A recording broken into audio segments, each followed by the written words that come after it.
So you've taken on many roles throughout your career. Is there one that stands out as particularly invaluable in shaping your approach to leadership?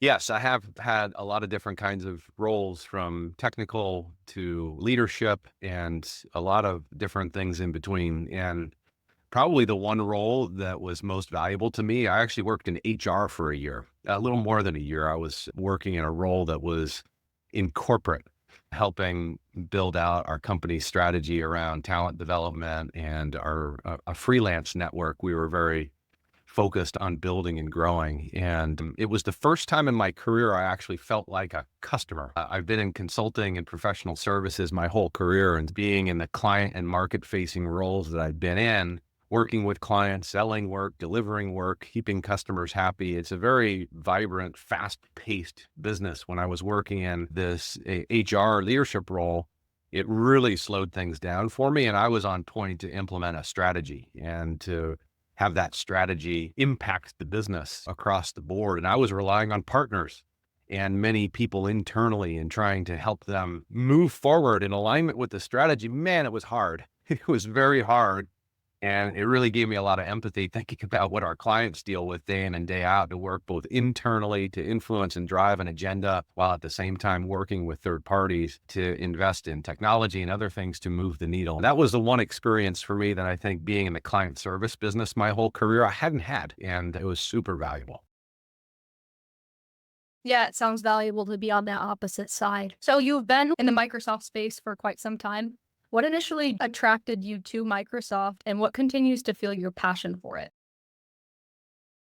Yeah, a good question. I've been around the Microsoft ecosystem for over 25 years, and I didn't actually go to school for computer science. I got a business degree out of Berkeley a long time ago. But I think what got me into technology was actually some really strong early mentorship. I hit the job as most 22-year-olds, not knowing anything about anything. And I ended up getting exposure to technology early on and pivoted to Microsoft very early in my career. It was two things that happened at once: my passion for technology and software development, and really understanding how to solve business problems with technology. Like a light bulb very much went off. But that whole experience of becoming a technologist early in my career also aligned directly with the Microsoft platform. I was a Visual Basic developer and got access to various technologies from the Microsoft stack along the way. And it was uplifting, it was motivating. It was a super exciting time in my career to go from not having any idea what I was supposed to be doing in my career to knowing exactly what I wanted to do in my career.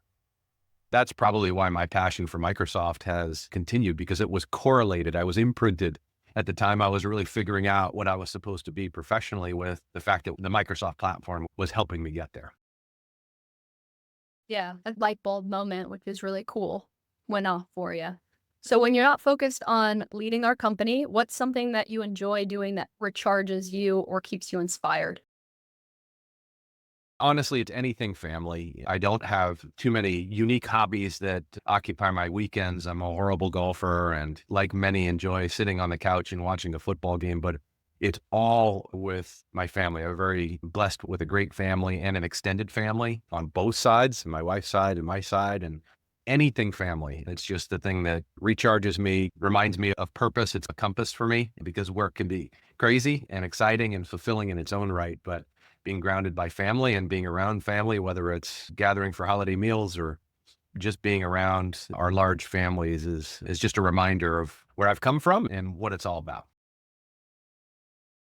I love that answer. Can you please share a piece of advice that's been a guiding light throughout your career?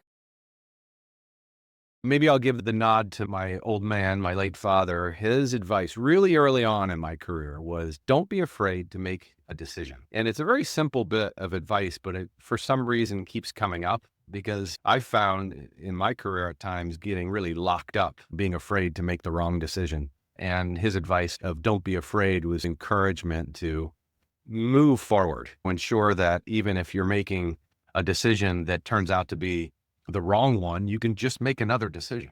And I think the difficulty oftentimes that I've had in my career, and perhaps others have in their career, is getting paralyzed or stuck from a business perspective, a career perspective, or a life perspective, because you're afraid of making a mistake or doing the wrong thing, when really the wrong thing is actually just not making a decision. And so don't be afraid to make a decision is the thing that runs through my mind quite a bit as I live my life and do my job and help the business move forward at Lantern.